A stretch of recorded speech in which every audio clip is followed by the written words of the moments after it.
पण या लढाईमध्ये ज्या पद्धतीनं आता तुम्ही शब्द ठाकरेंच्या नावाने दोघेही तुम्ही बंधू एकत्र आलेला आहात आणि शब्द ठाकरेंच्या नावाने तुम्ही जे आश्वासन दिलेलं आहे सगळ्या जनतेला मुंबईला आणि आपण म्हणूया की मोठ्या प्रमाणावरती ही सगळी शहरं सारख्याच प्रश्नांमधनं जात आहेत, तर अशा वेळेला तुम्हाला असं वाटतं का की विरोधक जे आहेत किंवा आत्ता सत्ताधारी पक्षामधला भाजप आहे जो तुम्हाला म्हणतोय की तुम्ही म्हणजे विकास विरोधी आहात?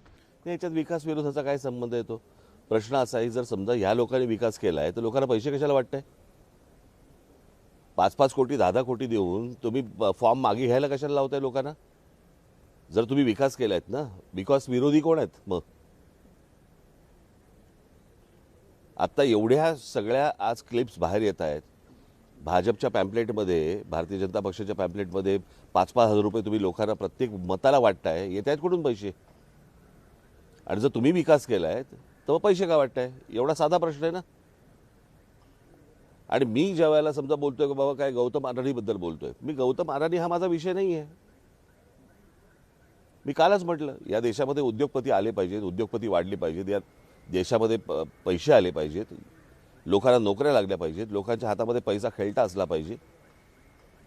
आमच्या भविष्यातल्या येणाऱ्या पुढच्या पिढ्या, मुलं मुली यांचे संसार उभे राहिले पाहिजेत, त्यांची घरं भरली पाहिजेत.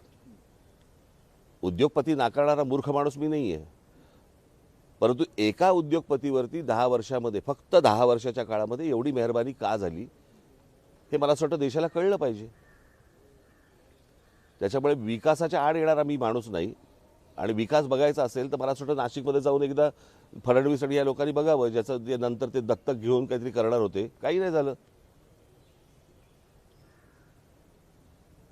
नाशिकच्या स्मार्ट सिटी करणार म्हणून त्या स्मार्ट सिटीमध्ये आम्ही केलेली कामं फोटो दाखवत होते.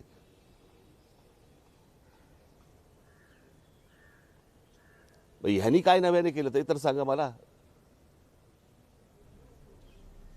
आता कोस्टल रोड मुंबईमधला, या कोस्टल रोडचं भूमिपूजन, त्याचा आराखडा, त्याच्या सगळ्या गोष्टी या उद्धव ठाकरेंनी केल्यात. त्याचे फोटोही जाहीर केले काल. प्रश्न असा आहे ना की विकासाच्या आड आम्हाला यायचं नाही आणि येणार पण नाही आम्ही. परंतु तो विकास हा इथल्या भूमिपुत्रांसाठी, मराठी माणसांसाठी उपयोगाचा असेल तर त्या विकासाला अर्थ आहे ना. मराठी माणसाच्या थडग्यावरती तुमचा विकास जर घडणार असेल तर काय चाटायचा तो विकास?